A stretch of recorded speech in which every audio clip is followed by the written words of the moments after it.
선수들은 오늘 최선을 다했습니다. 선수들에게 고맙습니다. 이 대회 결과는 감독의 부족함 때문이라고 생각합니다. 사랑하는 선수들과 더는 같이 할 수 없는 게 가장 아쉽고 마음이 아픕니다. 선수들과 함께 생활하며 동고동락한 기억은 평생 잊지 못할 것입니다.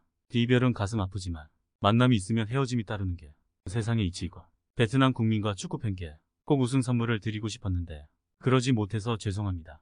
지난 16일 태국전을 끝으로 베트남 축구 대표팀 지휘봉을 내려놓은 박항서 감독은 고별 기자회견에서 담담하게 말했습니다. 이렇게 박항서 감독의 베트남에서 위대한 여정은 아름답게 마무리됐습니다.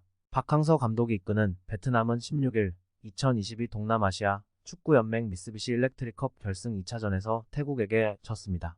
지난 13일 베트남 안방에서 벌어진 1차전에서 비겼던 베트남은 최종 합계 2대3으로 패하며 태국에게 우승 트로피를 내주었습니다. 이번 결승전이 박항서 감독에게는 5년을 함께한 베트남 축구의 마지막 경기였기에 우승컵을 들고 마무리하기를 바랐지만 아쉽게도 준우승에 머물렀습니다. 한때 비난도 받았지만 베트남 국민들에게 뜨거운 사랑을 받았던 박항서 감독은 이 경기를 끝으로 베트남 축구 감독으로서의 역할을 마무리하며 큰 박수를 받았습니다. 태국과의 마지막 결승 2차전은 어떤 경기보다 격렬했습니다. 경기 내내 치열한 공방전이 펼쳐졌고 베트남 벤치 근처에서 베트남 선수가 거친 파울을 당하자 박항서 감독은 심판에게 거세게 항의하면서 왜 옐로우 카드를 주지 않냐고 따져 묻기도 했습니다.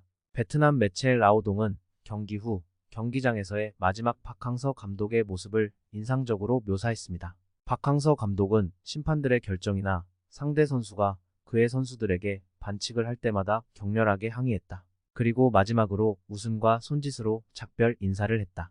박항서 감독은 베트남과의 마지막 경기에서 모든 순간을 완벽하게 보냈다. 박항서 감독은 경기 전에 간절히 기도를 하고 베트남 국가를 따라 부르면서 눈시울이 뜨거워지는 장면이 보이기도 했다. 단순히 베트남 축구 감독이 아니라 진심으로 베트남 축구를 위한 마음을 보여주었다. 박항서는 베트남 축구 역사상 가장 성공적인 감독이라는데 모두 동의할 것이다. 잘 알려지지 않은 이름에서 5년이 넘는 시간 동안 박항서는 이제 양국의 다리이자 두 문화 연결의 대사가 되었다. 또한 라오동 TV는 마지막 경기에 앞서 베트남 국가를 부른 박항서 감독을 기억하라면서 박항서 감독 특집 방송을 내보내며 베트남 축구 팬들을 울리기도 했습니다. 마지막 경기 전에 박항서 감독은 자신의 페이스북에 타이리실에서 베트남 선수들과 대화를 나누는 영상을 공유했습니다. 여기서 박항서 감독은 잘하고 있어, 조금 더 침착하게 라고 말하며 사기를 푹 돋아 주었습니다. 이에 선수들은 형제들 치지 말자 를 연호하며 한마음 한뜻으로 환호했습니다.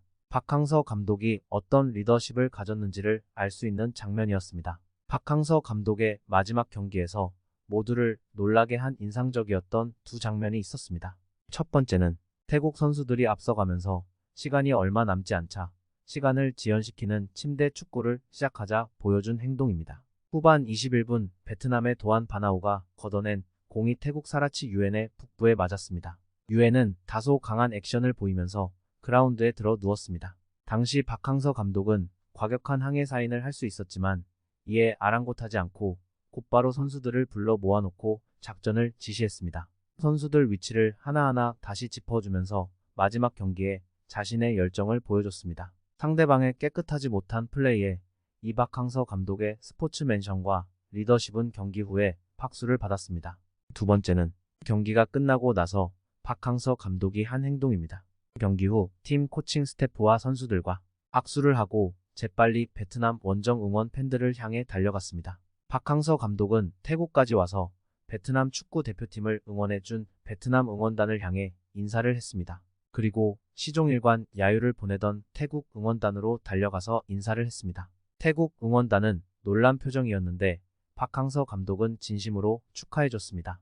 이후 박항서 감독은 태국 선수들을 찾아가 한 명 한 명 인사를 하며 우승을 축하해줬습니다. 태국 대표팀 폴킴 감독은 경기 후 인터뷰에서 가장 강한 라이벌 팀의 감독이 그만두는 것에 대해서 이렇게 말했습니다. 박항서 감독님을 그리워하는 사람은 저뿐만이 아닙니다. 그는 훌륭한 사람이며 동남아시아 축구 전반과 베트남 축구 전반에서 훌륭한 일을 해왔습니다. 저는 그가 그리울 것입니다. 베트남 현지 매체 응호의 라오동은 박항서 감독의 베트남 축구와의 인연은 5년 만에 끝이 나지만 박항서 감독이 남긴 영향력과 유산은 분명 영원할 것이라고 했습니다. 마담팡이라 불리는 태국 축구 대표팀의 단장도 박항서 감독에 대해 베트남 축구 위상을 높이고 동남아 축구의 균형을 바꿨다고 평가했습니다. 또한 박항서 감독을 차기 태국 국가대표 감독으로 모시고 싶다는 말도 지인들에게 전달한 것으로 알려졌습니다.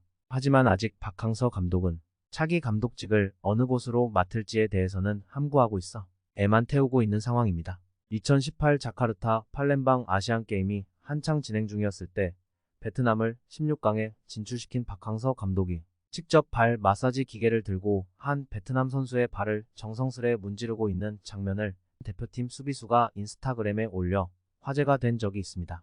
박항서 감독은 베트남에 처음 왔을 때 현지어도 못하고 영어도 못했기 때문에 선수들에게 마음을 전달할 수 있는 방법은 스킨십뿐이었다라고 밝혔는데 이는 그의 인간적인 면모를 적나라하게 보여주는 사례였습니다.